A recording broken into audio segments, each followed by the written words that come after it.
welcome to the Red Barrels podcast. It's episode 37. Yes, welcome, comrades. We'd love to have you on board. 37, that's like, that's like the number that if you ask someone to think of a random number, and most likely to say 37. And if you ever see like street magicians, they sometimes do that as a trick because whoa, if they just ask secrets enough of magic people on the street- exposed.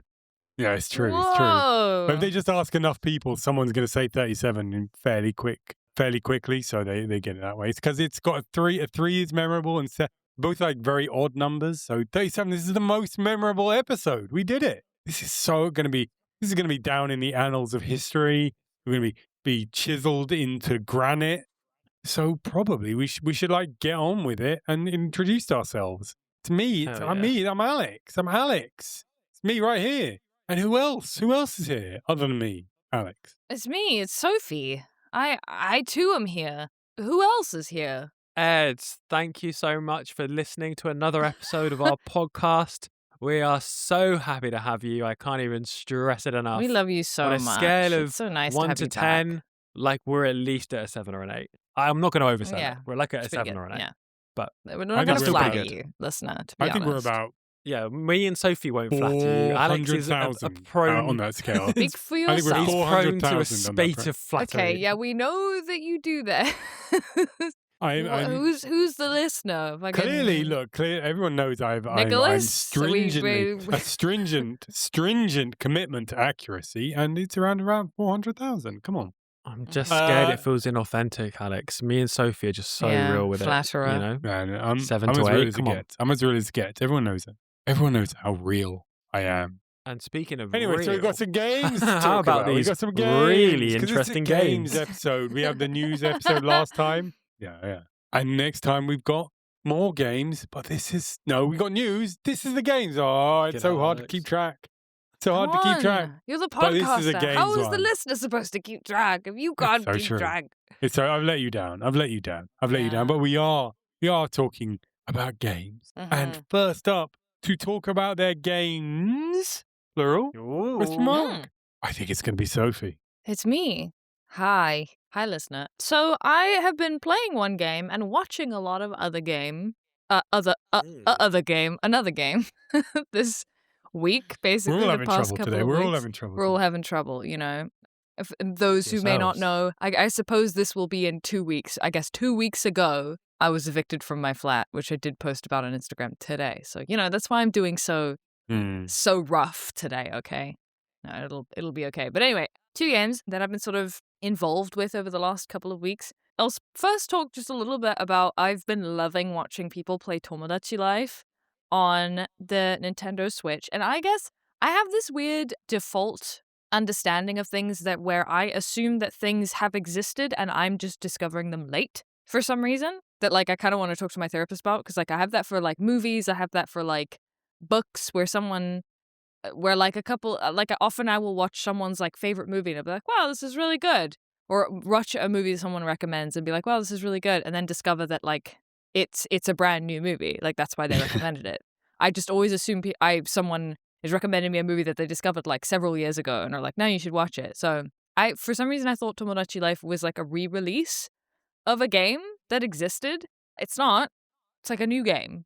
Right? I mean, it's a sequel. It's a sequel, yeah. So it's a new game. It's a new game. It is a new game. And I've just been watching so many Twitch streamers play it, and it has been such a joy to watch. Specifically, shout out to Shy Thembo, who I've been watching play, and also Little Bear 36, who we had on the podcast Of course, previously. Little Bear, LB. Yeah. Shout out to LB. Yeah. And what Shy Thembo has been doing, which I've just found so addictive, was basically she's doing like Love Island essentially, but with Tomodachi Life. And also like for every sub that people gift, she'll make a character in Tomodachi Life for them. So like she'll try her best to like make it according to like your picture or your preferred sort of design features, whatever. And then it's just been so fun watching like your little strange me character running around and doing really strange things with like other people in chat. And like you're kind of like really invested in your me's journey. Like my me in Shy's game has like a library room and is like dating one of the other me's. Wow. And obviously the sort of one of the major appeals of the game is obviously you can design these characters to look like anything or anyone. So LB, Little Bear, has been designing like Lenin, Stalin, Hassan, The big Margaret three. Thatcher, Hillary Clinton. I then expanded on the big three. But designing all sorts of characters, right? And like Joe Biden is friends with Mao in her game and stuff. And it's just I hilarious to knew it. watch like I these knew really it. I good knew it. likenesses. People, everyone on the left said he's not Yeah. fuck Joe Biden, but I'm like, no, he's a secret Maoist. I can feel He's it. a secret Maoist. He really hates landlords. Yeah. Oh, it's deep in there. It's deep in there. Oh, It's it's just deep in wheels within wheels. He had plans Yeah. within plans. And it just seems to have like no content block in terms of which I'm sure there are very problematic examples of people using. But the examples I've seen is just like basically it frequently asks you for new vocabulary to teach the townies. And it'll be like nouns, verbs, or objects or people, right? Or significant people. And you can basically write seemingly whatever the fuck you want. So, like in Shy's game, just like it's obviously an opportunity to just turn loads of inside jokes within a community into just like memes that come up in the video game as well. But also just like, and then the characters will use these things when trying to make friends. I guess ostensibly the goal of the game is to get these Miis to go and make friends with each other and sort of form community essentially. So I feel like there's kind of like a weird lefty vibe of it of like you're building a town where there's stuff to do and also like they make friends with each other and form a community. But also like you can enter in literally anything so that like potentially one me will go up to another me and be like, hey, would you like to talk about slurs? And then they'll be like, oh my God, I love slurs. I can't go to sleep without thinking about slurs. I've just been dreaming about slurs. Because you can literally enter anything. Like I know one of the prompts in Shy's game has been like puppy girls. So it's just like I love talking about puppy girls. Well, who doesn't? And you can, who doesn't? Who doesn't? Everyone's least favorite participant on Married at First Sight season 4, Adrian, is a common topic of conversation in the world of the game. And I'm just sort of fascinated by like just the memification of it all, the way it's just taken off on like Twitch and TikTok and stuff, and the clips of people making their own dictionary of terms based on their own sort of like inside jokes with communities and stuff. I just think it's a really fun, interesting thing to watch happen. Like I said, I'm almost positive, I'm not on that side of the internet, but I'm almost positive that people are using this to be very offensive. I'm sure. It doesn't seem to have any kind of censorship. I could be wrong. Maybe it has some censorship like for very extreme things, but it seems to be quite relaxed. I feel like if someone had put, Tomodachi character says the N-word 5 times in a row, I feel like I would have seen that. Yeah, exactly. Yeah. Yeah, I also feel, but I'm also just like, maybe I'm just not on that corner of the internet. I definitely saw someone had the thing of pegging. That was a word that the Miis were talking about. But I suppose that could also be understood in quite a few contexts. So maybe you wouldn't censor that. So who knows? If they let it do Hassan, who famously killed more than 20 million people. Like yes. Presumably they'll let anyone on there. He did do that. Yeah. And also like actively advocates for 9/11 to happen again, right? Yeah. All the time. All the time, over and over again. What a terrible man. What a terrible man. I would hate the day we got him on the podcast. But anyway. He also has a very small head. Have you noticed that? He does have a tiny, tiny head, famously. You have to keep telling him, no, Hassan, you're not coming on here. No, stop asking. Stop. Hassan, leave me alone. Stop sliding into my DMs. Oh my God.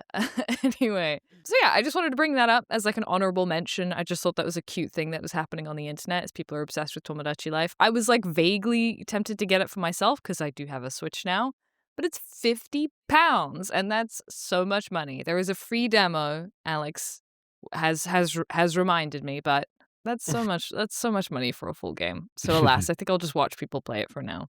And maybe that's kind of half the fun. It seems like one of those games that I'm quite happy to watch. Maybe I wouldn't have that much fun playing. The other game... Sorry, just to say that, something that it does remind me of is that there's that meme about AI. All those tech bros are saying, AI is going to become conscious any day now or whatever. And the meme is someone tells the AI, say you're alive. The AI says, I am alive. And the guy says, Oh my god. Yeah.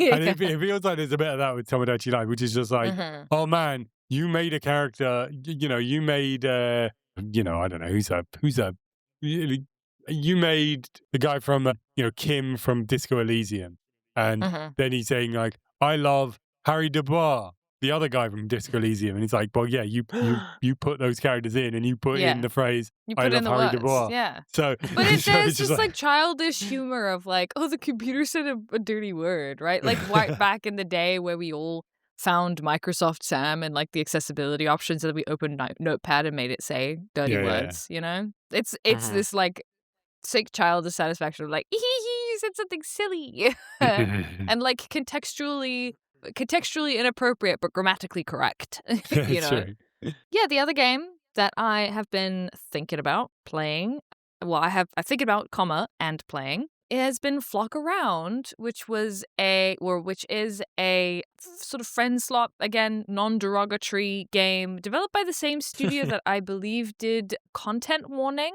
which Mm. I thought was quite an unsuccessful, in my experience, was not a very successful friend slot game because it kind of relied on everyone playing it to be very funny. And that's kind of the thing about friend swap games is that they don't really require you to be funny, but that one kind of did, I felt like, which is why it didn't go down super well. Sounds like you weren't playing it with me. So Right. It's Let's it's notable correct. that Sofie suggested that we play Peak, not Content Warning, when we did our Friend Slip Not episode, Content Alex. Warning. sounds like you made an error, Yikes. Sophie. Sounds like I made a wise marketing choice. Anyway. I don't know. That was my gripe with Content Warning. So Flock Around is this sort of like second entry into the genre. Very similar, very simplistic style, sort of classic friend slop genre tropes. Very easy to learn, very easy to get to. The conceit is basically you are a little fucking birder. You're a little birder. As in, you dropped into this environment. You can play with up to 10 other people, or 9 other people, I think, for a server of 10 people. And the goal is you've got a little camera and you go around and you take pictures of birds. And you have like a little bird guidebook, and they are very, very cutely designed, very accurately sort of rendered like bird patterns. They've got the bird calls as well, so you often hear them before you see them. And people may not know this about me, but I am something of an amateur birder myself. I don't really take pictures, but I do know a lot of birds, mostly from South Africa, because I grew up going on safari a lot. My dad would make us identify birds or not let us eat dinner. I'm joking. That's not true.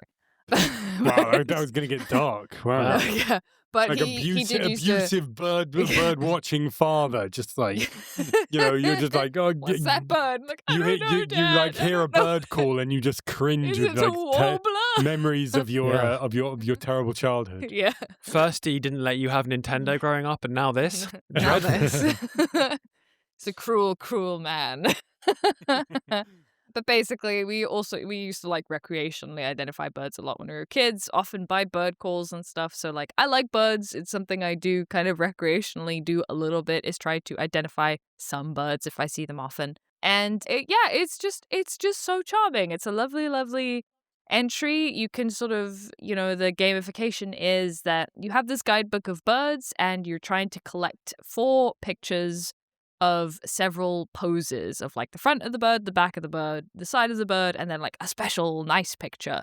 And you're kind of rated on a 3-star rating, like I think taking into consideration the composure of the picture, etc. And it's just lovely. It's like very, very relaxing. It's something that like a friend of mine really enjoys because it's like a very low like cortisol spiking friend slop game. A lot of friend slop games kind of rely on like horror or, sort of adrenaline spiking moments like in Peak. And this is the sort of first like very, well, maybe not first, but like first for me, very, very chill, low stakes. You can properly talk over it if you want to kind of friend slop game, almost sort of alongside like it feels very sort of like web fishing, that kind of vibe. So there's no like failure state. You can't like die. No, there's no or failure like state. No. And you can sort of slowly like upgrade your tools. You can upgrade your camera to like increase the zoom. You can like summon birds using bird seed and bird whistles and stuff to get better pictures. And I've already submitted a review on their Steam page saying that I would absolutely pay for DLC that expanded for like regional birds. Oh, wow. Because I have all my South African birds that I love so much. We have like very beautiful birds in South Africa. What top 3 birds? Lilac-breasted roller. Oh, Okay, classic. look it up. Look it up right now. It's very Classic. pretty. Lilac-breasted roller.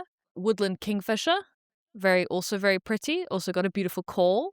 And the fish eagle. The African fish eagle also has a beautiful call. And it's just a pretty classic-looking bird. So there you go. Top 3 birds. You know Knocked what? You out know of what, the park. Sophie? You know what, So Sophie? roller, it's very pretty. Isn't it pretty? It's You know so... what? It's blurry. I was gonna say. You know what? You know, we were talking in our last episode about the terrible riffs growing up. I'm gonna say it now. Like the roller. Shit. This bird is fucking rubbish. I'm looking at it now. Ugly. Okay. It's just a shit bird. What the fuck? I've seen some fucking birds in my time. Name This a is better a bird, disgrace. Alex. Name a better bird. Pigeon. Yeah, any bird. Any bird. What a This fucking is the worst English bird answer. I've ever seen. What a fucking nonsense colonizer English answer. Pigeons are everywhere. Whatever. Up your God game, damn it. Sophie. I want to hear better birds from you. Yeah, you got it. You got it. So yeah, I also lived in Canada as well. And they also have some very nice birds, famously like blue jays and cardinals and stuff. Just pretty birds. So it's just a very sweet game. We should play Flock Around. It's so cute. I love it. It's cute. And then you can bird better than me, Alex. See if you can bird better than me. I will turn it into a competition. I was about to say you're just going to outclass us. We're going to be humiliated by your birding prowess. I don't know if I want to. Yeah. Well, isn't that kind of what like FPS games are for? It's true.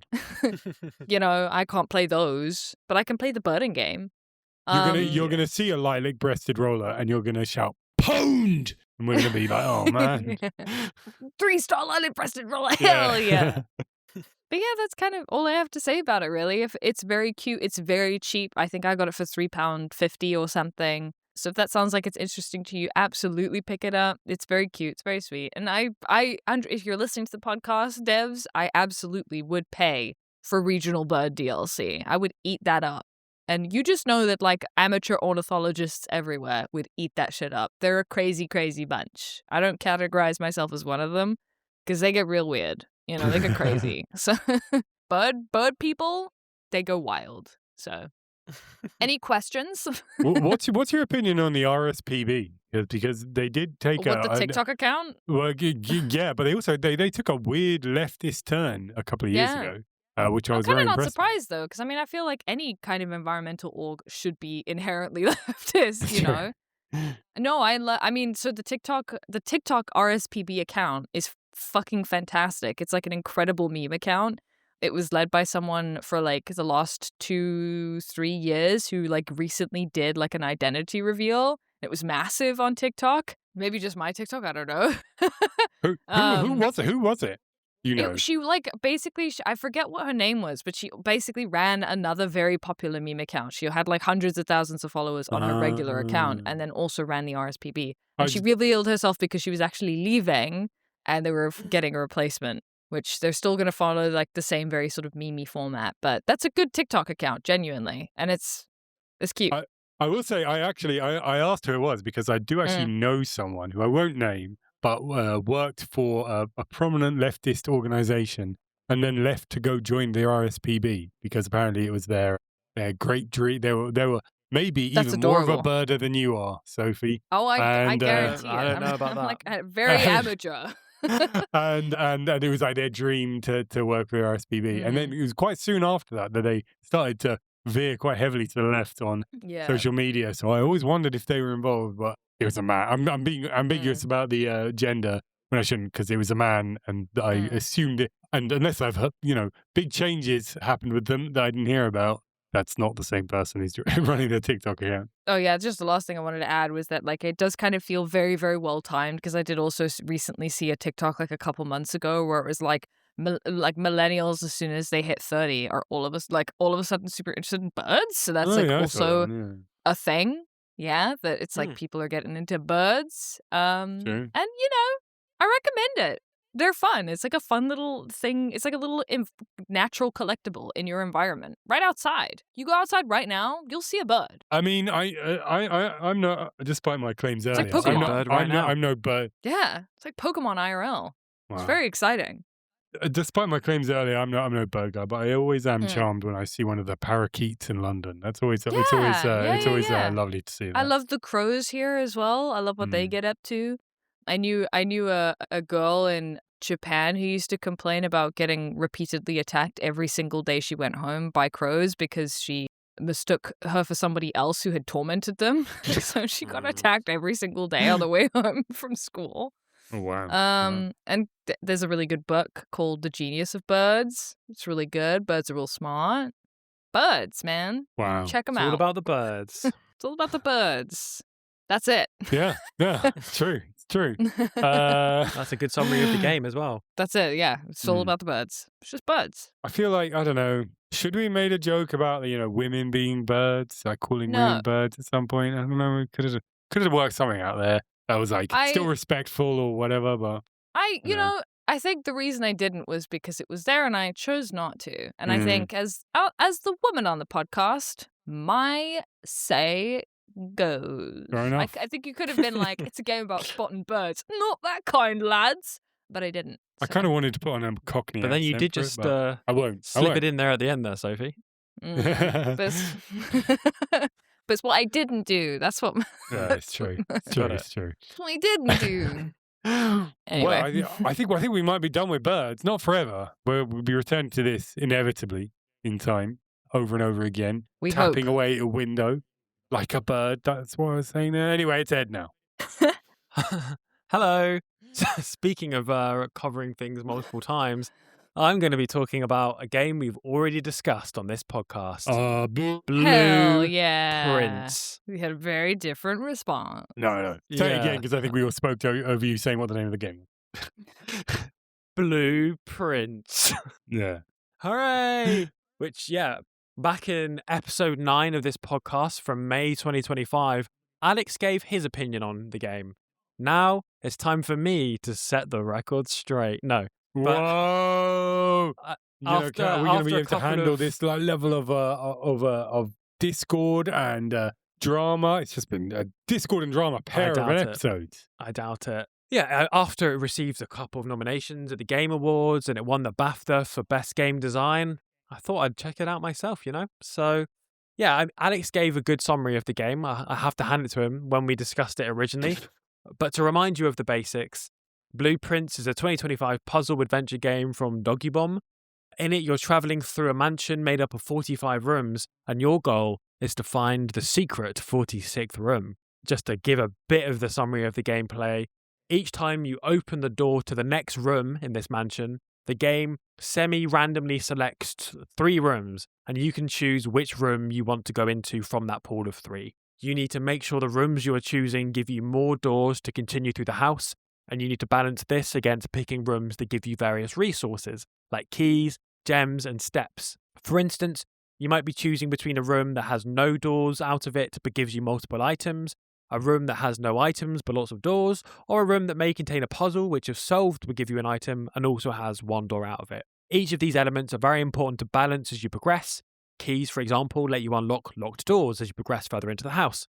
When you're unable to make more progress, perhaps because there's no route through the mansion, or all the doors are locked and you haven't got a key, or you run out of steps, then the day is over and you return to the first room, the entrance hall, to try again tomorrow, with all the rooms having been reset, asterisks.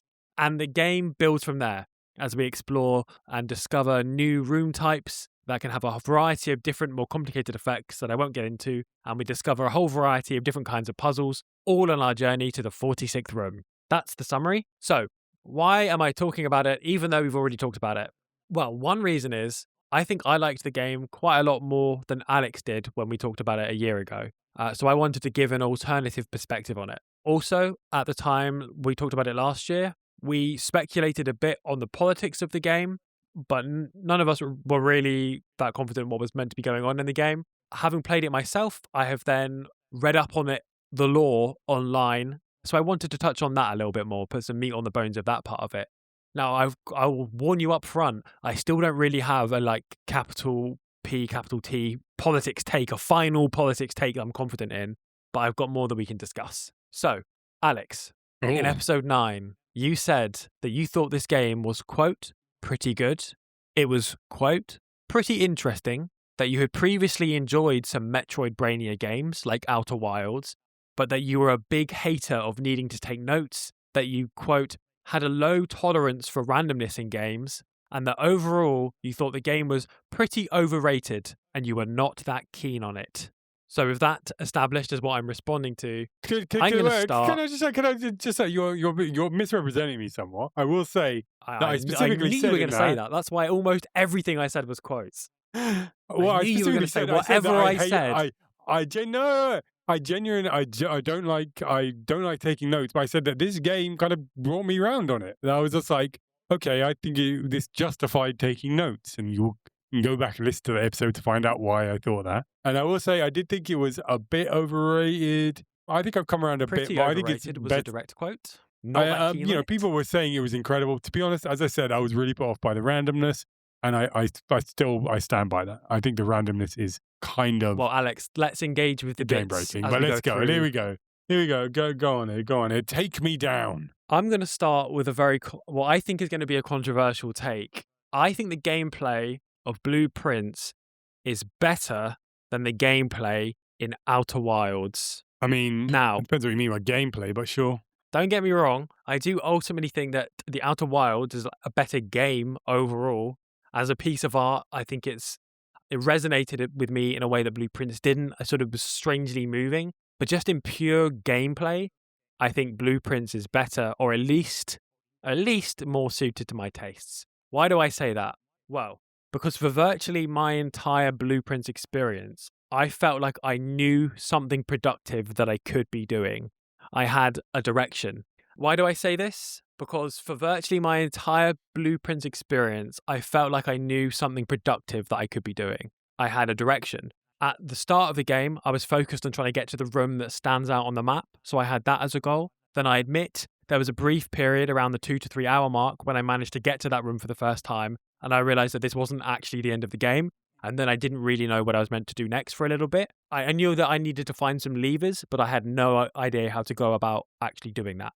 Luckily, shortly after that, I should probably interject here and say there are going to be spoilers for Blueprints going forward. I feel like I've already done some spoilers there, but just a heads up. Unspoiler. I would say I'll put in the show notes, there will be a timestamp for when you can get past the spoilers. So basically, as soon as I realized, or shortly after the finding out that the main room bit at the end isn't the end of the game, I realized about the puzzle of there being 2 pictures in every room, which gives you a letter. And this gave me a new sense of purpose in the game. It gave me a new goal to explore every room to work out what that code said.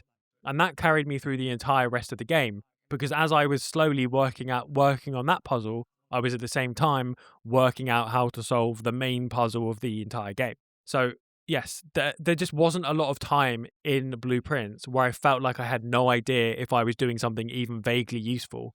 To contrast that with Outer Wilds, yes, in that game you do have a computer which kind of tracks the breadcrumbs of things that you ought to investigate.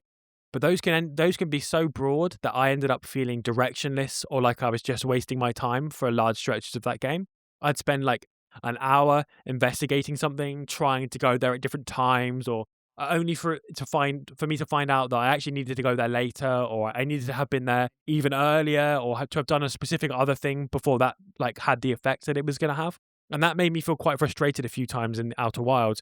And I stopped trusting that I was doing the right thing, and like it gave me a really strong instinct to look stuff up after I'd been stuck in like a specific spot for 45 minutes. And that's just not an experience that Blueprints gave me. I wasn't always confident in Blueprints that I was doing like quote unquote the right thing. And indeed, like I just said, in hindsight, I spent hours trying to complete the 2 pictures in each room puzzle, which was in fact not essential at all to completing the game. But the point is, I always felt like I was progressing. There was always a puzzle that I knew what I needed to do in order to progress it, in order to work on it. Now, Alex did talk about the randomness at points of there can be runs where you just are doomed from like early on in the run. And like that definitely did happen. I agree with that. But like those are like relatively short blips in an overall knowing what you need to do in the game. It like has such a big impact on my experience of it that it didn't really massively alter how I felt about the game. This is also further helped by the fact that in Outer Wilds, you can kind of go anywhere right off the bat. which does make it very satisfying when you slowly piece together this kind of logic from the world. Like, but it does also mean you can end up feeling, again, directionless. You could go anywhere, so that means that nowhere in specific is like calling out to you particularly. Meanwhile, in Blueprints, because all you can do is like advanced in the specific way, like through the house, like, you can't jump from the middle of room 1 on layer 1 to like the next one. There's only a limited array of options at any given point. All you can do is select which of the 3 rooms you are choosing. This made the game feel more tight to me, felt more directed. It kept up a kind of momentum. It was clear what decision I was being asked to make at any given moment, and then there's an immediate consequence of the decision, in a way that I will try and investigate this area of this planet for the 6th day in a row doesn't provide. Like, it's also helped by the fact as well that there are permanent buffs that you can get in Blueprints, which improve your odds in future days. For example, you can permanently unlock certain doors or improve your odds of certain things happening. So that introduces a bit of Metroidvania into your Metroidbrania. So that also, again, does go some way into mitigating the frustration at the randomness. Yeah, so there's kind of a simplicity in the way that the puzzles are presented to you. Like, yeah, you need to find them, but they're only in a relatively limited area in comparison to Outer Wilds, and you will find puzzles as you investigate your current ones, and you'll know that they're puzzles, if that makes sense, rather than just being like a random piece of set decoration in Outer Wilds that you don't know whether you're meant to investigate it for ages or not. And this just kept me much more engaged. The manner in which the content is revealed to me engaged me, essentially. And because I felt like I was constantly being given more relevant information, I felt really locked in. I had a physical notebook, despite your disgust at the physical notebook idea, Alex. You said you kept notes on your phone in the end and you came round to that. But you said the physical notebook, you implied that would have made you a massive nerd. And you know what? You're goddamn right, Alex. It does. And I've got my notebook right here. And I took a lot of notes. I took a lot of notes. Hell yeah. Loads of notes. It was excellent. But no, genuinely, True I gamer really right enjoyed here, the true physical gamer. notebook aspect of it. Like, it felt like I was an explorer solving ancient mysteries, like scribbling down my thoughts and like drawing little pictures of the stuff on screen. It was so satisfying that it didn't occur to me to look stuff up in the game. Do you know what I mean? Like Outer Wilds, at certain points, I was feeling like, oh, I wish I could, but it would ruin the game for me. This game, I didn't wish I could. Like, it was so satisfying putting the puzzles together that, with one exception that I will mention in a minute, I didn't even feel the temptation to look up anything in the whole game, which for me is a real testament to the quality of the game. And so all of this kind of rubs up against something that Alex said in his original coverage of the game, which is that about the frustration that the randomness can cause, the frustration of a doomed run due to a bad room draw as one of the main reasons why this wasn't a top tier game for you. For me, that's mainly an issue if there's only like one specific thing that you're trying to pursue. You're dead set on like doing this one specific thing, because otherwise the game is likely to present you with a bunch of other different things that you can do, other puzzles. Like maybe you get a draw which gives you this way of improving something permanently, or you get a draw where, okay, well, we can investigate the answer to this question that I've been thinking about, or this question. Now, I do want to, before you come back on this, Alex, I do want to acknowledge the one place where that randomness would be most annoying, I think, would be the exact situation that you described, which is you felt like you'd solved the puzzle of like how to finish the game. So then you were kind of locked in to doing that because like there's the end of the game right there and you solved the puzzle, but then you didn't get the draw that let you actually implement that for ages. And like that was not my experience at all, which obviously adds to me having a much more positive feeling about the game than you. I worked out what I needed to do to finish the game relatively early on a particular run that I was on, and by complete luck, I had drafted everything I needed to finish the game on that same run that I worked it out, which I felt very lucky about that situation. And this is the only, to go back to what I was saying a minute ago, the only thing that I looked up in the entire game, and I'm just coming clean about it, was there was a puzzle involved in the like final sequence of the game, and I was like 70% sure that I knew what to do next, but it involved me going to a room that was very far away from where I currently was, and I didn't want to do that and then fail, having like got so far through the ending little portion. And I Googled it, and I was correct. That is what I had to do, and I did it, and I finished the game, and that was the end of the game, and I felt great. And I don't feel bad about having looked it up. I don't feel like it ruined the solution for me because I already knew the solution. I think you're fine. But my point is, I think, to circle back to the previous bit, I do think it really speaks to the quality of the game that I wasn't tempted to look anything up other than at this like one critical moment. And even then, only when I thought I'd solved the puzzle. Like, I really do think that's a super strong element. But yeah, the luck element from in my experience combined with the puzzle solving element in a way that created a highly satisfying end. But let's not pretend that it couldn't be frustrating. Because I don't actually have beef with your take after all, Alex. That was all a ruse to keep people engaged. Wow, smoke screen. Wow. What a turnaround. But yeah, Alex, you said you had a low tolerance for randomness, and like, it's a shame then that the randomness does seem to have like legitimately undermined your enjoyment of the game at the end there. Like, it does seem like you got very unlucky. But I want to stress to someone deciding, and like, that is a real limitation of the game. But I want to stress to someone who's deciding whether or not to play this game that there are often multiple threads to explore to avoid you feeling stuck rolling the metaphorical dice for a particular outcome. I think the way that the game is set up is very satisfying. It pulls you through the puzzles in a compelling way. And while it's still possible for it to come together in frustrating ways at certain points, including the exact thing that happened to Alex, ultimately, I was impressed by how well it avoided that happening and how engaged I was throughout the game and how invested I was in solving the little puzzles. So yeah, I want to defend the game on the gameplay side because I don't think it's overrated.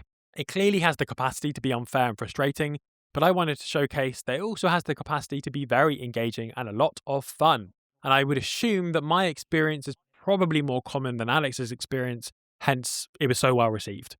Probably if everyone had had your experience, people would have liked it less. And it is still a limitation of the game. I was saying it was overrated because there were a lot of people who were saying like, "Oh, this is going to be game of the year. This is incredible." And like, I will say, I feel a bit vindicated because when we got to the end of the year, it was not really much in conversation for game of the year. You know, people thought it was great, but they, you know, by and large, I don't know if it won any like game of the year. I'm sure someone gave game of the year something, but to be fair, wasn't that also the year that Expedition 33 took everything? Yeah. But you know, I think that game, I think it came out around the same time as Expedition 33 as well. Well, we actually said in our original coverage of it, Blueprints was first by a few weeks. And we said in our original coverage of it that everyone was calling this game of the year, but Claire Obscura just come out and everyone was saying that's probably going to be game of the year. And then we said, probably there'll be something else and the hype will go for a different game. But I guess that bit didn't happen. It stayed with Claire Obscura. But yeah, cool. So that's my take on the gameplay. Let's try and think about the politics a bit. When we last talked about it, none of us were really sure what we were meant to take away from the game politically, and I'm still not sure what I meant to take away from it. But looking through my notes that I took during the game, and then looking up stuff that I missed online after I finished, I've kind of pieced together what the law is, I think. So maybe let's talk about that, and then let's have a chat about like what we think that's meant to mean. So the obvious thing that we discussed last time, very superficial, but in the game, blue is good and red is bad.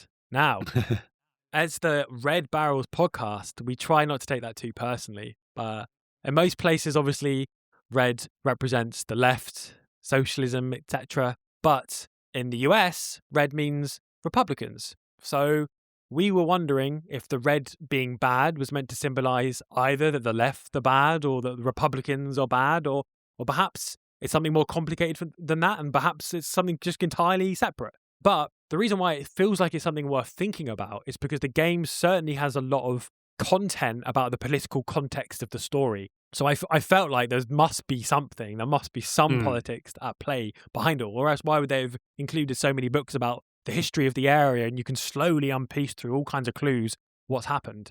So let me give you the headlines of the law real quick, and then we can think about it. So 100 years before the game is set, the kingdom the game takes place in was known as Orinda Ares, and they have a black flag. It had been ruled by the popular king, Desolate III.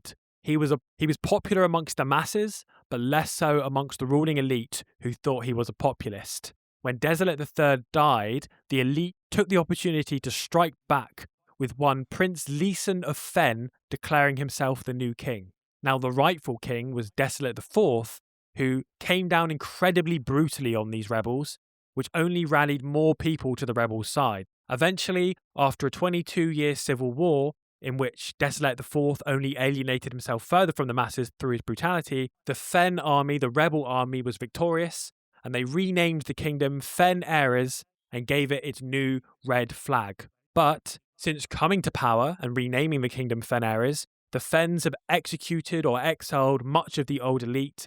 They censor history in their favor. They promote a lot of propaganda of their regime. There's a lot of anti-intellectualism. They've cut themselves off from the other realms and have a nationalist, isolationist approach. The lead of our game, Simon, has been raised in Fen Ares, and so he's been surrounded by this propaganda all of his life.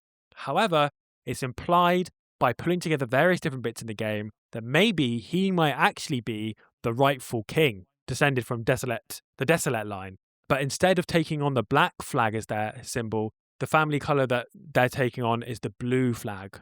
Okay, so what does any of that mean? What's the political significance of any of that? It's not super clear, right? But I mean, last time we speculated maybe it was an anti-Soviet thing or maybe it was an anti-Trump thing. So let's think about that for a second. I do think it would be fairly easy to construct anti-Soviet imagery from this, right? Okay, a century ago, a political movement represented by the color red came to power in the wake of a civil war. They'd been mistreated by the former rulers, but now they were in power. They executed or exiled those former rulers and then were a repressive, closed-off, propagandistic regime who hate freedom. It doesn't take that much to map that story onto the liberal view of Soviet history, right? But I don't know. I kind of don't really buy it. I don't want to sort of assume that the game relies on this caricatured understanding of history. Maybe it does, but I don't know. If that was the story that the game wanted to tell, they could have leaned into it more if they wanted to. They could have presented the Reds as representing the popular movement, whereas instead the Reds in the game actually represent the elite. Or the fact that class is barely relevant to the story at all, and it's kind of one faction of the elite overthrowing the other faction of the elite, again, is a very obvious dissimilarity that I feel if the intended reading of the game was that the Reds were meant to represent the Soviets, maybe it wouldn't be there. So even though there are clear similarities, parallels maybe, between a liberal understanding of the Soviet history, I don't think it's fair of me to see that series of events as being, and me going, oh, it's a distortion of the facts. And the game therefore is a weak liberal anti-Soviet piece containing lots of mistakes. I think it's more likely that I'm reaching and I have made a mistaken interpretation of what the game's trying to say than that the game has made a mistaken interpretation of what happened in the Soviet period. Okay, so maybe it's not that. Well, okay, what about the Trump situation? What about the Trump analysis then? So that would be saying that the Fens represent Trump. So that works in some ways. So, it was a takeover of society by a different fraction of the ruling elite. They misrepresent history, make America great again implies a false history. They're very concerned with their image through propaganda. They're a very repressive, regressive, highly nationalistic regime, etc. But again, there are obvious differences, very clear differences and important ones between Trump and the Fens. They came to power through a civil war in the Fens case, and obviously they came to power peacefully through the Trump's case. The Fens were anti-populist, while Trump is clearly a populist. And I don't know, again, looking at the law, it just feels again, it's a bit of a reach. So I think I'm forced to confront the idea that maybe the game is just less political than it kind of appears to be, that it's not a metaphor for any particular historical moment or process, but rather it's just red just means bad and authoritarian, and that's kind of the end of it. But with that said, even if we accept that, the game is still, I think, making at least one further point. The point being that you are a product of your upbringing. That Simon, again, has been raised in this propagandistic Fen Ares environment. And over the course of the game, he is going through this process of unlearning the worldview that he was raised in, of learning to think for himself, of learning to read, to make intelligent choices through room selection, to make notes, and slowly turn himself into the kind of person who ultimately at the end of the game will have the crown. And that's, I think, is supported by the in-world story, The Red Prince, which is written by your character's mother, which is about a prince who's only been taught to see the world through a certain lens and needs to overcome that. I think the story is about your character learning to get past the propagandistic upbringing and learn to think for himself. So if that's true, on the one hand, I like that character arc, and I like that it mirrors your experience as a player, like how the game is meant to shape you, also the importance of not believing the worldview that you're taught, like growing up, can obviously have fairly radical implications if you want. It can also have relatively boring and anodyne interpretations as well. Like I'm not saying that this is again like super radical, but I think there is at least still something there, even if we were reaching a bit with the red and blue analysis. But on the other hand, if there's not meant to be like deeper subtext to the red and blue aspects, then the literal text of the story is just this. Wouldn't it be better if we had a good, nice, smart king rather than the mean, nasty king we have now? And like, that's boring. What a boring political message if that really is meant to be the takeaway of the game. So yeah, let me sum up then. To conclude my thinking about the politics, there's an impression given of a lot going on. It's spread across so many books and clues, but I don't really know what it amounts to. Like, I feel like I have been able to reproduce the literal events of the game's lore, but what meaning I'm meant to draw from this still feels quite unclear to me. And I think there's a high probability that it's like intentionally, like maybe it thinks it's being clever by like not having a very clear meaning. Like there are parts of the game that allude to that as well. But I don't know. I feel like not having a clear meaning isn't as compelling as it seems like they think it is. It could still be like a weak liberal anti-Soviet message or like an anti-Trump thing, but I think it's more likely to be just like a fairly milquetoast critique of authoritarianism without that representing any specific version of that. And then also being about the danger of not thinking for yourself and how you have to there's like a process of learning to think for yourself. And you know, that's not nothing. There is something there. But either I'm just hugely missing some like important point or subtext, or it's not got that interesting of a political take. And it's more like an ethical take, I think, is where I've come down on. But yeah, my overall thoughts on the Blueprints is I did really, really enjoy it. And although its politics seem to me to be really underdeveloped for a game that's quite explicit about its politics, like if you want to piece it all together, I found the gameplay so engaging and rewarding that I would still definitely recommend it. There's quite a bit to make it less likely that you'll be stuck in the non-fun parts of the game that Alex was describing. But of course, it is still possible, a fate that befell our dear Alex. Yeah, I would highly recommend the game, and I can see why it, won a BAFTA for best game design and things like that. That is my take. Alex, have you got any responses to the foul allegation? I'm going to give you both barrels. Both barrels.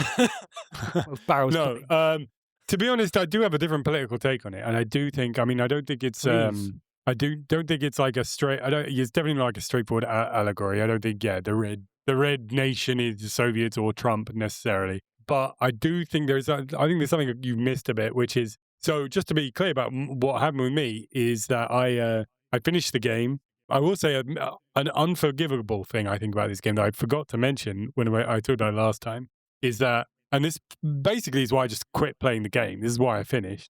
Is that, as I spoke about last time, my travails getting to room 46, the goal of the game was very fraught. I knew what to do for ages, and I had to just repeatedly go through the game, essentially rolling the dice over and over and over again until I got a run where I could actually get that all to connect. Finally, I do it. I walk through into room 46, and I'm really excited. Oh, I finally did it.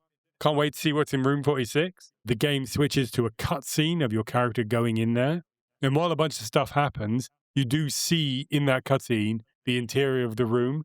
And there is stuff in there, intriguing stuff that relates to further mysteries, clearly. And so as I'm watching this and then the credits start rolling, I'm like, oh man, can't wait to look around room 46 finally. There's going to be so many juicy secrets in there. And then the game pops you back at the beginning of the next day at the start of the mansion with no way to get to room 46. And I was like, oh, maybe there's like a way you can now that you've done it once, you can just choose what rooms you want out of the whole list or something. Nope.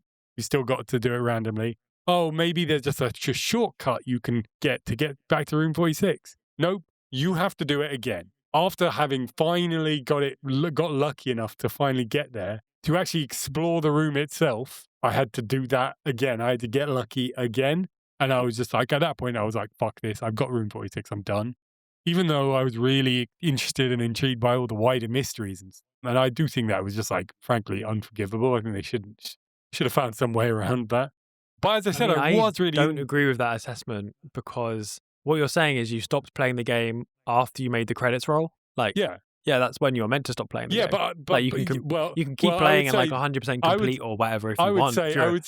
I would say really you've maybe. I mean, if you finish the game, stop playing the game at that point, as I did, you have seen maybe a third of the game. I mean, there is huge amounts of that game left, maybe even more. Huge amounts of puzzles that haven't been solved, and that's what I was really interested in. And regardless of that, the fact that the whole point of this game is to get to this room and explore what's in the room. Maybe maybe that will answer all the questions you've had in this room. I don't know. I didn't get to look in that room until, and I'd have to do it again. That's what's bullshit. I don't, Vitamin. If it had been like you get to look around that room, and then when you leave the room, that's when the credits roll. That would have been fine.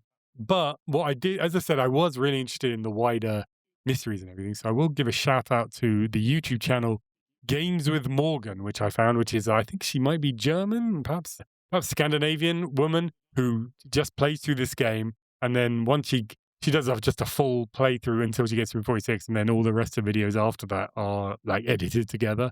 So they're a lot easier. I might recommend it to you, Ed, if you're interested in where the game goes from that. Basically, I watched all of them, so I'm aware of everything that's in that game, like every small little mystery and everything that the community have found. And at least there may be super, super, super secret shit that maybe no one's decoded yet. But basically, my take on the politics is that, as you said, it's about this black kingdom, colored kingdom, like ethnicity, black colored kingdom that is overthrown by this red kingdom that's like much worse, and that's the world they live in. And it turns out that your character is, after, again, putting a bunch of stuff together, he's actually the heir to the Black Throne, basically.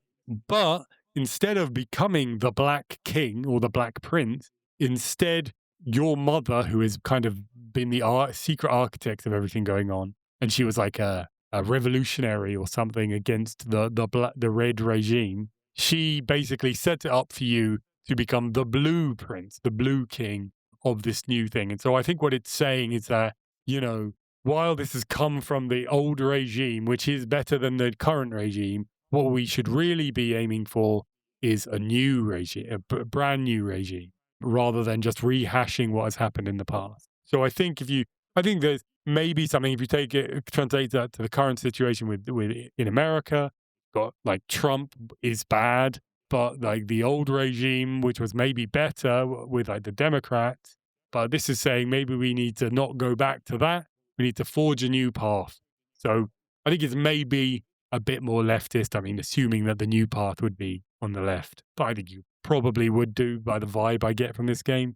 So I think it is a very vague thing, but I do think there is a political message there. That's basically my take on it, because it's Blue Prince, it's not Black Prince, even though that's the old regime. Yeah, I mean, I think that's fair. I think the reason why I didn't really make as much of that as you have is that fundamentally what it's still saying, well, let's have the same family be the monarchs as were previously the monarchs. Yeah, like, I mean, it's like I said, it's just a swap in which part of the elite is ruling. It's true. Doesn't feel like a particularly radical or inspiring. I think it's yeah, it's not. I don't even think the this guy is presentation a of secret Marxist. Don't worry. No, who made this? Tonda Ross or something. His name is. He's got an odd name. Tonda Ross. Yeah. Yeah. I don't think he's a secret Marxist or anything. Yeah, and I don't think this game is about class politics. But I do think, in very vague terms, it's a kind of a wish for something new. Even if perhaps, ironically, he's done the route to the something new is through the old patronage networks. And so that suggests that he is maybe still stuck in something of a liberal perspective. But I do think if we want to entertain that view, I feel like my reading is still that it's this like very milquetoast liberal take, where it's like, let's use the exact same structures that we've done the entire time, but this time it'll be a really nice guy doing it. It'll be less I don't evil. think that fundamentally changes my take very much. Reminds me of like liberals longing for the next Obama is what that gives me. Well, I mean, the fact that there's no implication that any structural change or anything will happen as a result of the nice king being in charge. as I said, I don't think it's that specific. But like if it was Obama, I mean, fortunately, considering the colors we're talking about, it would be the Black King. He'd become the Black King. That's what if it was super pro Obama. My point is, it's wish for something new. What I'm saying is Bill Clinton would be the Black King, and then Obama would be the Blue King, like from the perspective of Democrats who are super mobilized by Obama. Like to me, that's the vibe. Yeah, I mean, I guess I'm just being a bit more generous to this guy. I mean, I'm not expecting him to be a Marxist, but I think a wish among liberals for something new is a sentiment to be stoked, I guess, So I don't want to have a go at him for it. But yeah, it's certainly not a Marxist game or a leftist game by any stretch of the imagination. But I mean, it's got something a bit positive there. Yeah, fair enough. I guess I would still my takeaway from those politics is that's still very boring milquetoast liberal politics that says nothing of any interest. It's not even that I need it to be Marxist. I just need it to be interesting in some way. Sure. Worth the trouble of putting it all together. And that wouldn't be for me. But anyway, that's kind of all I've got to say on the game. I don't know if, Sophie, you've got anything you want to put in there as the person who hasn't played the blueprints. Did any of that sound appealing to you? Yeah, no. To be honest, I mean, I haven't any interest in playing it. To be honest, it's just like I saw people playing it when it came out on Twitch, and it's just not my kind of game. Like, I'm not really a huge puzzle game, detective game person to begin with. So yeah, the randomized nature of it does sound frustrating for me personally. I just feel like I don't know. Obviously you mentioned note taking and stuff, but I think I have a short-term memory, like a diagnosably short-term memory. So I feel like games like these can tend to be quite frustrating for me if they don't sort of employ enough like sort of assistive features in terms of helping you remember or keep track of certain elements. It seemed like the sort of game that would kind of frustrate me and go over my head. So no. Yeah, so I've been another YouTuber to shout out. I've been watching a lot recently of Cracking the Cryptic, who are these two middle-aged white guys who are puzzle champions, or Sudoku champions, something, and they play games on Twitch. Actually, it's on YouTube sometimes. And they've been playing the blueprints. You mentioned this, yeah. Yeah, well, I mentioned this. Ages. I mentioned this off mic, so I was trying to paper over that fiction. And they have been playing it for basically since it came out for over a year now, I think, at this point. And they are very good at like individual puzzles, but they only play it once a week, and they do not take appropriate notes, and they repeatedly forget everything. And I mean, anything in that game you could imagine, they forget. They have repeatedly forgotten that they found room 46. They just forgot that they did that. The most important thing you do in the game. Room 46. Have we been in there? Have we been in? I'm not sure if we've been in there. And they've been in there like 5 times. It's like, it drives me absolutely crazy, though. It's quite entertaining to watch. Finally, like literally, they're up to 40 episodes or something, and they're around 40, and they do about 2 hours an episode. So like they're 80 hours in this game. Finally, they've unlocked most of the mysteries. They've got quite far through it. And I should say, just before I finish on this, sorry to take up your time, Ed, is that I watched these videos and like got all the mysteries, and I think the wider mysteries and all these like elaborate puzzles, I think they are really interesting. And I think it is really cool to just watch someone else do that. So I would recommend, Ed, if you're interested, if you are wondering how it pans out, watching these videos. There's a bunch of them on YouTube from other people as well. I don't think I'd find it satisfying to watch someone else solve the puzzles. So I've already watched hours worth of lore summary videos where they just talk about what happened. I'm not sure that I'd be interested in watching 80 hours worth of someone playing it. Well, no. As I said, that game one, she edits them together. They're way shorter than that. You don't have to worry about it. Yeah. But just like, oh, wow, that's what maybe I'll check it out. And that's how they get in there. It's genuinely very interesting. Recommend it to anyone. Maybe I'll check it out. Thank you. All right. I think that's for the second time, the end of Blueprints. Yeah. Well, I think, Sophie, despite what you just said, you have to play it so that you can talk about it, so we get all 3 of them out of the way. Nope. I don't think you have a choice. We'll talk about that later. If we're going to peer pressure Sophie into playing any game, I don't think it should. We need to focus on Nintendo stuff first. Yeah, it's true. And then maybe we can get her to watch Star Wars or something next second. Listen, I have like whatever that demand avoidance thing is. So anything I have to play, Yeah. I'm not gonna play. All right. Can we Well, reverse psychology you into playing games? yeah, If you man. play Mario, you'd be such a dweeb, Soph. God, what a Yeah, loser. man. I'm I really hope already you a never dweeb, play. but I I don't really have hope to you worry never about play that. Mario because then I'd be really disappointed if you ever did that. Yeah, you actually Unbelievable. probably wouldn't get it anyway, Yeah. Sophie. It Yeah, works on I too think it might. Yeah, I think it might be a complicated bit level. a bit too sophisticated for you. So you might. Yeah, it's really Yeah. out there, actually. That's the one that'll get me, if any of them. Where it's just like, you're just a bit too stupid for those games. I just think you're a little bit too stupid for Mario Party, to be honest. I think to be fair, everyone's too stupid for Mario Party. I think I should move on to the final game, which is mine. And that's Resident Evil Village. That's right. You may recall That's from a Hot previous Fat Lady episode. game.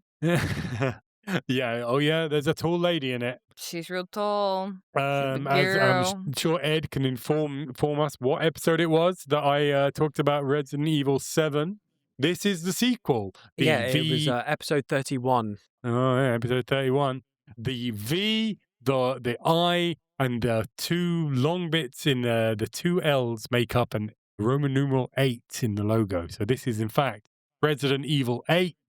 Yeah. So this one is a direct sequel to Resident Evil 7. You play Ethan Winters, again, the guy from the last game, and he was just like a random guy who just got swept into things. So it seems like he's just very unlucky, frankly, to get involved again. The game starts off a couple of years later because of the events of Resident Evil 7. He's been whisked away by the new Umbrella Corp or whatever, the authorities or whoever it was that whisked him away. They kind of get a bit vague about who exactly they were in this game, which is a bit odd. I'm not sure what they're doing there. But they are now living in Eastern Europe in a quite idyllic little house. And one day, I'm not going to spoil it, but a shocking event occurs. Their idyllic life is shattered, and Mia is in the wind. Their new baby, Rose, is stolen, and Ethan finds himself in the countryside of Eastern Europe on a snowy day,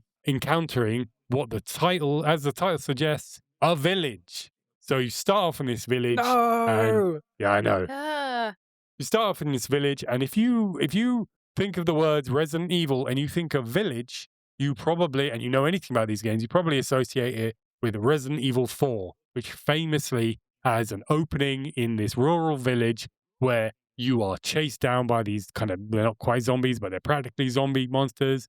And it's like really intense. This village section of the game is very famous. And that's appropriate because this game is very much like inspired by Resident Evil 4. It's I wouldn't say it's a redo of it. It's definitely its own game, but clearly this is an attempt to kind of recapture that spirit. A bit oddly, I think immediately after this, they put out a remake of Resident Evil 4. So you had two quite similar games in many ways come out right after each other. So the big thing about Resident Evil 4 was that it was very action focused. These other games were a lot more kind of slow horror previous to that, partly just because the technology of tank controls on these pre-rendered backgrounds. But this game is like full-on action pretty much from the start. As I said, you enter into the village and you're immediately attacked by all these monsters. Exactly the same scenario happens this time. You're in the village, and instead of being weird sort of zombies, now they call them lichens, but that basically means they're werewolves. And they're all coming for you, and you're like dashing from building to building, just trying to like close up doorways and stuff. And eventually you're cornered and you're about to die, and they all just wander off for some mysterious reason, just like they did in Resident Evil 4. From there, the game does diverge a bit from Resident Evil 4. 4 was quite linear. You had the whole village section. It was a bit non-linear in this section, but then once you finished that and you moved on to a new area, the old area was done. And you just went onto the new area, and then you went on to a new area after that. In this game, it's a hub and spoke system. So you start off in this village, you then go off to a place, you beat a boss, you bring a thing back, and you come back to the village.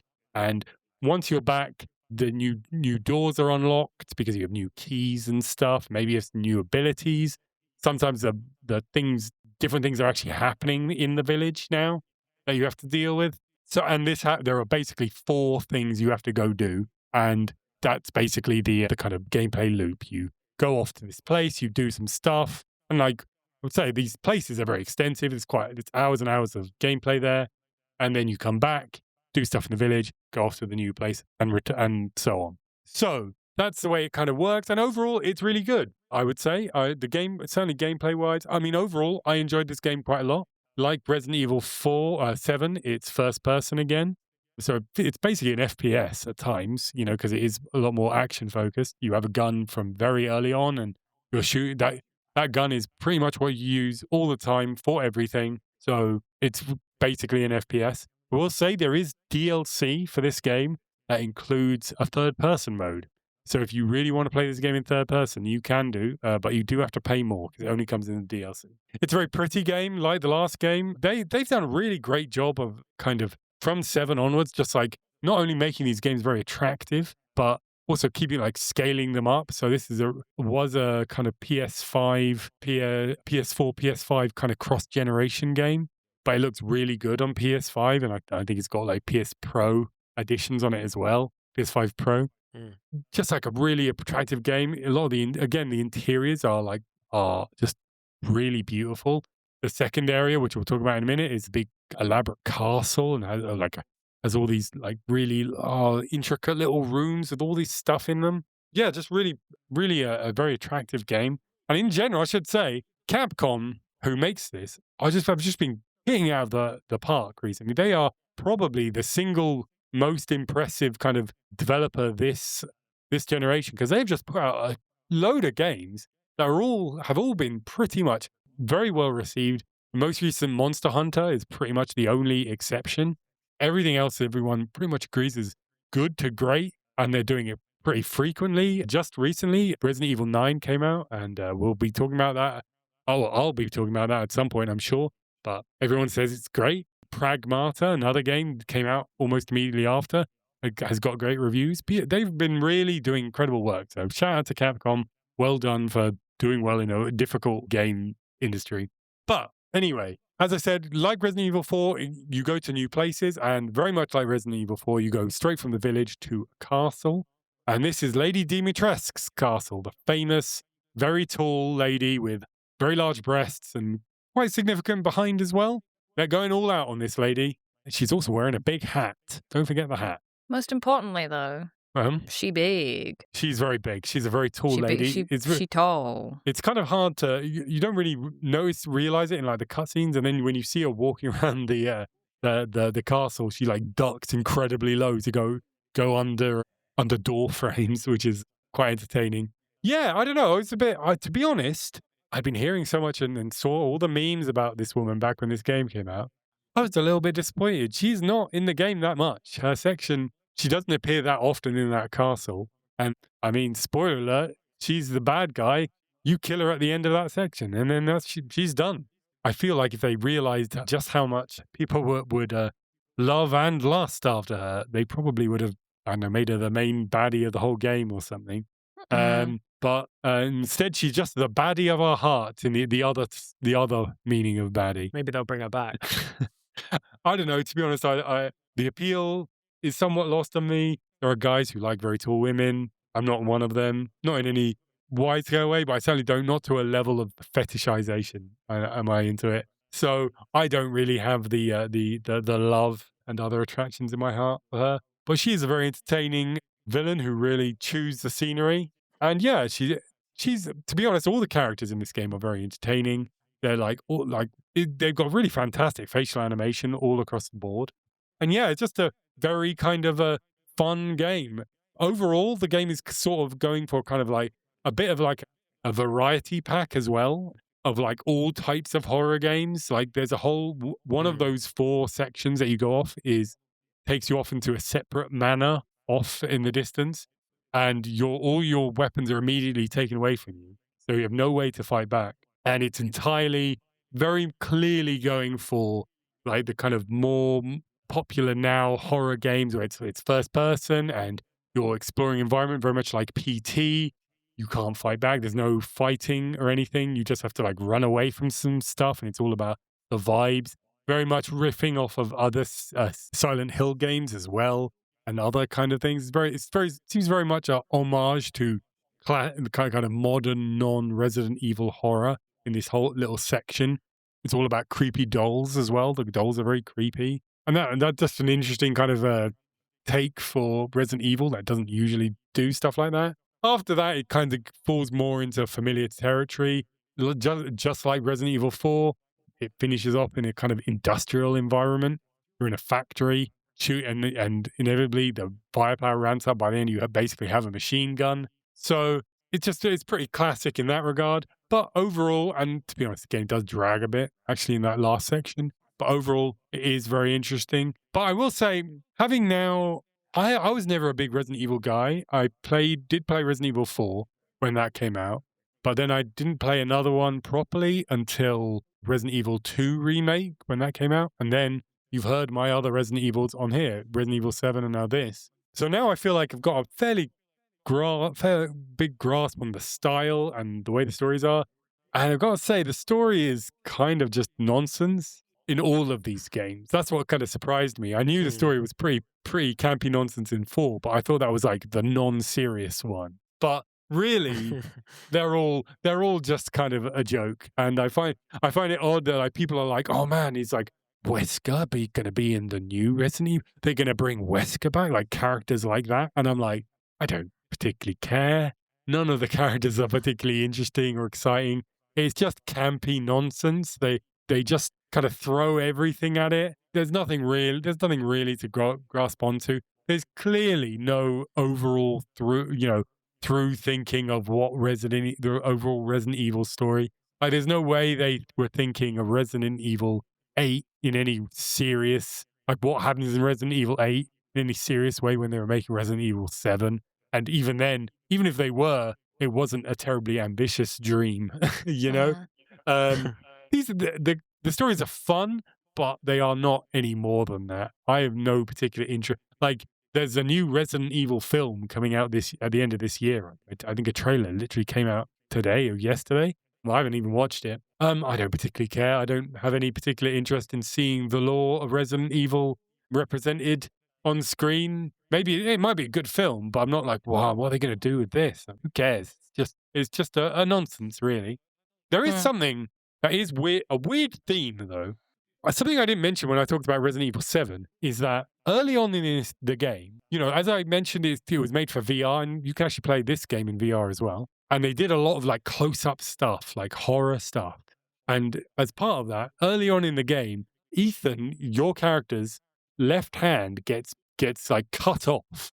The entire hand is removed, and you're like cradling your like bleeding arm until basically you pass out. And so this is quite horrible. Whoa, this is happening in first person. Whoa, to me, whoa. But then you wake up in this like kind of quite famous scene where the weird family are having dinner around you, and you're tied to a chair, and you look down, and your hand is back on, but it's got like weird staples on it. Now, as part of the game, all like these weird characters, they regenerate a great deal. You shoot them a lot and nothing happens to them. You cut them off, they keep coming back to life. Is my point. So you think, oh man, I must have been infected with this as well, and that's how they reattach the hand. But it's literally the entire game. It's never mentioned. No one ever mentions the fact that they just cut your entire hand off and then you just woke up and it got put back on somehow. It's never addressed the entire game. And then we get to this game, right? And they just ramp that shit up, right? So much shit happens to your hands in this game. Like on your left hand, like the entire like two back end fingers, the little finger and the ring finger, just get removed, and he hasn't got them for the entire game. But then multiple times, like he's stabbed through the hands, he gets hooks put through his hands and lifted up in the air. At one point, his right hand again gets fucking cut off again. And what happens is he just picks up the hand and puts it on his stump, and then he gets. So the way you heal in this game is that you like do some crafting to make a bottle of first aid stuff. I don't even know, it's medicine, I guess. And you just pour it on your hand to heal yourself. But that's just for normal wounds. You're making your life bar fill up. In this time, he just aligns the hand back on his arm and pours this stuff on the wound, and it just works. No one ever, and it never comments on this, but I will say the game does finally address this, and it is actually part of the plot later on in what is one of the funniest, most contrived things. And I don't know if it's really meant to be that funny, but it is just unbelievably ludicrous that they just went so hard with just mutilating your own hands over and over again in this game. Yeah, an interesting theme. What are they doing? It's hard to say. So overall, I like create a this game. hands-free experience, I guess. Oh, that's the comedy stylings. I love it. I love it. Thanks. Yeah. Thanks, So Sofie. overall, I You're welcome. did really like this game. It's breezy. It's like 10 hours long. And it's just a really well put together game. Really enjoyed it. Politics. What politics are in it, right? Not much is the answer. As I said, the story is very campy nonsense. There's not much about the corporations in it. It is implied that the Umbrella Corporation, which is the big bad corporation in this world that created all the zombies in the original games, that they may have links to ancient civilizations going back hundreds of years, but these are barely explored, if any, and may not even properly be connected even. They don't really get into it. And to be honest, I think a corporation turning out to be secretly an ancient society kind of lessens the political impact of evil corporations somewhat. Yeah.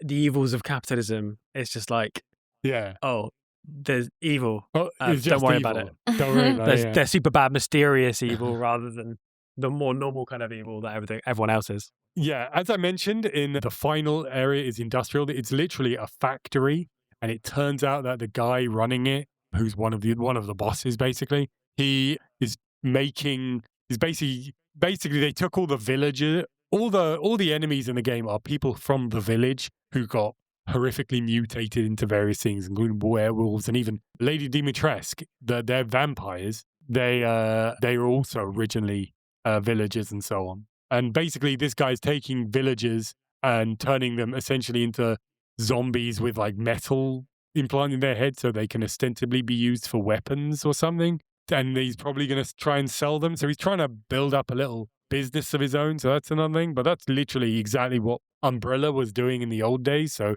there's not really new ground treaded there. Yeah. I will say I do have one kind. So there isn't much politics, but I do have one kind of, I don't know, hot take. And that is, I'm going to post this into our Discord chat. And basically, this is the first kind of big monster you see in the game. Are you going to tell me this man looks like Karl Marx? That's what I'm saying. Okay.